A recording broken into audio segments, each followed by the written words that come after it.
क्या बात है राजा? करे तू इंस्टाग्राम चलावेली का?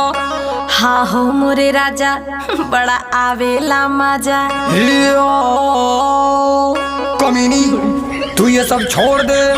ऐसे कैसे मैं इंस्टाग्राम छोड़ दूं राजा? अभी टाइम है जाने मन, तू होश में आ जा। इसमें क्या है बुराई, आप ही बताओ ना। देखो पूरे गांव में मेरी नाक तुम कटावो ना। अरे राजा जी, इसमें पैसा बहुत मिलता है। तेरी वीडियो से कितनों का नियत बिगड़ता है। जो जैसा सोचता है सोचे, उसमें मैं क्या करूं। तू इंस्टाग्राम पे वीडियो बनावल बंद करूं। देखा राजा, एमे फिल्टर बहुत कमाल के हा। हाई वीडियो तो सारे टिल्ठुआ के माल कहो। मान जाए राजा हमके वीडियो तू